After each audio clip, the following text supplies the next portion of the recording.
Há duas testemunhas versos para memorizar. A erva seca e as flores caem, mas a palavra do nosso Deus permanece para sempre. Isaías 40:8.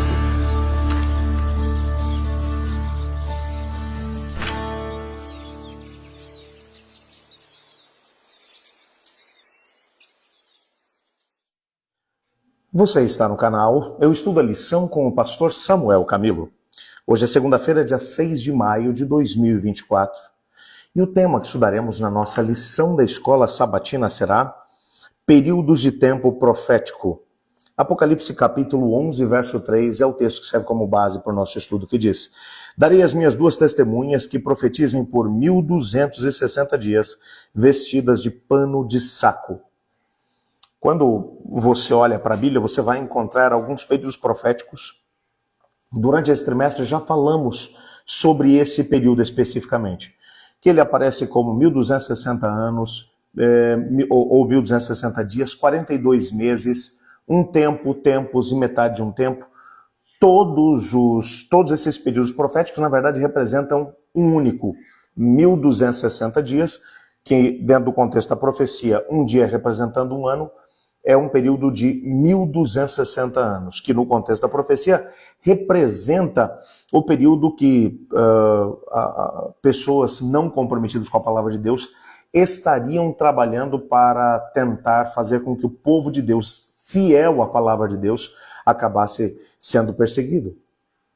É o período de supremacia papal, é o período, nós estamos falando aqui especificamente de 538 até 1798. O período no qual a igreja cristã, ela possuiu poder civil e ao mesmo tempo religioso. Era ela quem dava as cartas no cenário internacional. O maior poder do mundo estava centralizado em Roma, na igreja, na figura do Papa. É claro que como desdobramento disso, nesse período específico de 1260 anos de supremacia papal, como chamamos no contexto da profecia, a igreja teve autoridade para perseguir aqueles que eram fiéis à palavra de Deus. Estamos falando de um período em que você guardar o sábado, acreditar na salvação pela graça mediante a fé, acreditar na mortalidade da alma, entre outras coisas, na lei de Deus, enfim, de que isso tudo poderia representar razão suficiente para que você pudesse perder a própria vida. Grandes nomes da história, nesse mesmo período, acabaram passando por situações complexas de perseguição. Eu poderia mencionar para você aqui os valdenses. Quantos deles no Vale do Piemont acabaram sendo friamente torturados, mortos, massacrados, simplesmente pelo seu apego à palavra de Deus?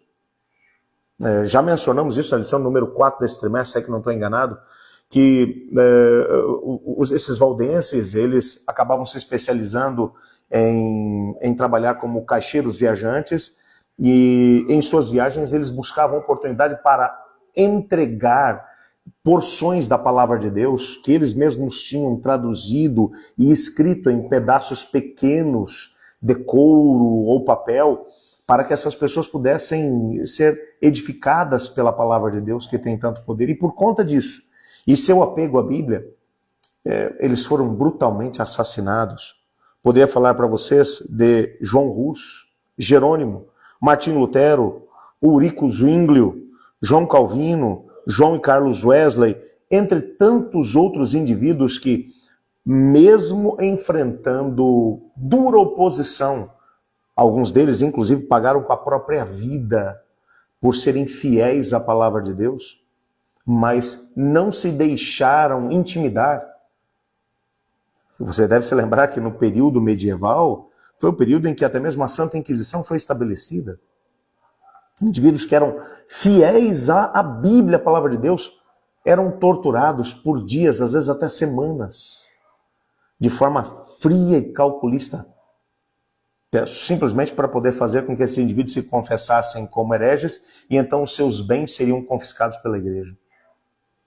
Quando você olha para esse tipo de maldade, esses instrumentos de tortura que foram criados por indivíduos formados em seminários, indivíduos que deveriam estar zelando pelo povo de Deus, parece que o povo de Deus estava às escuras. Numa época em que a grande maioria do mundo cristão simplesmente aceitava a autoridade da igreja e a autoridade do Papa. Eu estou mencionando que quando a Bíblia, a palavra de Deus, ela é colocada em segundo plano, pode ter certeza de que alguma coisa vai assumir o primeiro plano. E normalmente são as ideias humanas que são colocadas em primeiro plano. Nesse caso, especificamente, durante esses 1260 anos, em que a igreja manteve o poder político e, ao mesmo tempo, religioso, as ideias dos seres humanos, dos teólogos, eram muito mais importantes do que a própria Bíblia. Dentro da própria teologia católica, é mencionado que a igreja tem autoridade superior à autoridade da Bíblia.